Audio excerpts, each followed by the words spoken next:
People are always asking author Harlan Ellison where he comes up with the ideas for his incredible short stories. Well, when it comes to his latest story, there is no doubt. It came from one Tom Brokaw.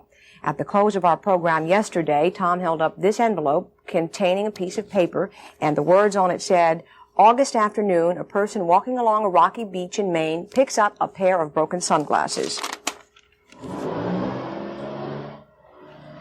What happened next was a literary stunt that few writers could have pulled off. At 9:45, Harlan Ellison climbed into the window of a Fifth Avenue bookstore, read Tom's words for the first time as the crowds looked on, and then began to write.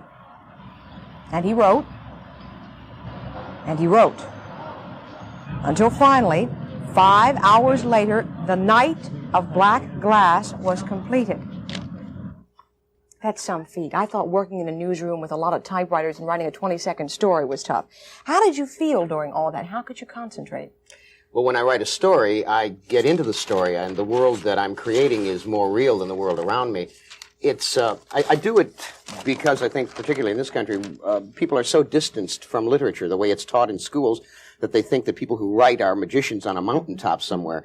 And I think that's one of the reasons why there's so much illiteracy in this country. So by doing it in public, I show people that it's a job of work, like being a plumber or an electrician. Yeah, I've always heard that you apply part of your anatomy to the seat and you apply your hands to the keys and concentrate. Yeah.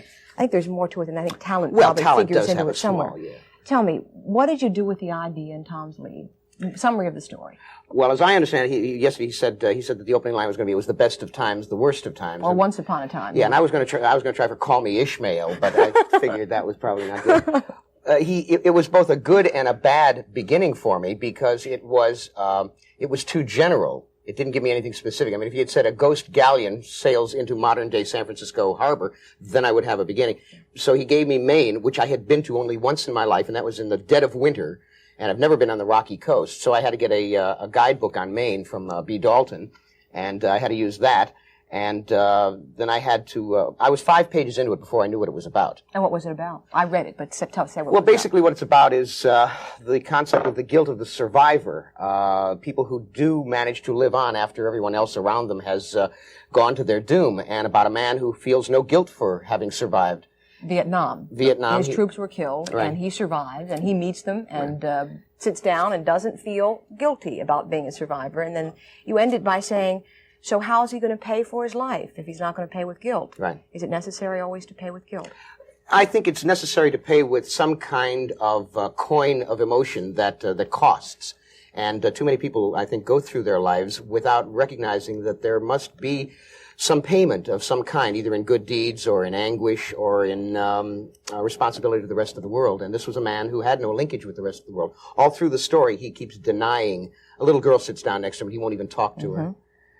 Is this the first time that you have written anything of this nature under less than ideal conditions? Well, no, as a matter of fact, I've done this a number of times. I've done it in London, in a bookstore window. I did it in Los Angeles in a bookstore there. I did 6 stories in 6 days, sitting in a store window to help promote the bookstore. I find that the stories, some of them, about 7 of them, have won awards. So there's no real difference between the stories I would write quietly in my office at home or in a window. It doesn't bother me. So this is partially a publicity gimmick and partially to show people that you don't have to sit on a mountaintop in quiet and solitude and think and then write. Yeah, it's also like George Willard climbing the World Trade Towers. I like doing it because it's hard to do, and it's always nice to do something that seems impossible or difficult just to prove you can do it. What is your definition of good literature? Does good literature have to be a classic, or can there be good literature in children's works or newspapers or daily newscasts? What's good literature? Good literature, very simply, is that which uplifts and enriches in some way, that which gives you an insight into the human condition so that you understand that we all live in the same skin and we are all heir to the same fears and joys, and makes you want to be part of the human race. That's good literature to me. On a scale of 1 to 10. Yeah. With the Brokaw lead and The Night of the Black Glass, how does this rate along with some of the other stories you've written under the In the Window, Less Than Ideal Circumstance? I think it's about a 6.7. 6.7. Okay, now rate for me Brokaw's lead-in as a good possibility for coming up with a story. God, he'll only get cranky if I do that. You know? Oh, it's that bad, was it? No, it's not bad. It's not bad. It's okay. It was okay. It's okay. Norman Mailer might have given me something better, but Brokaw did okay. He was all right. Yeah. Doesn't do a bad job here either. Thank you very much, Thank Mr. you. Ellis. We appreciate your being here this morning.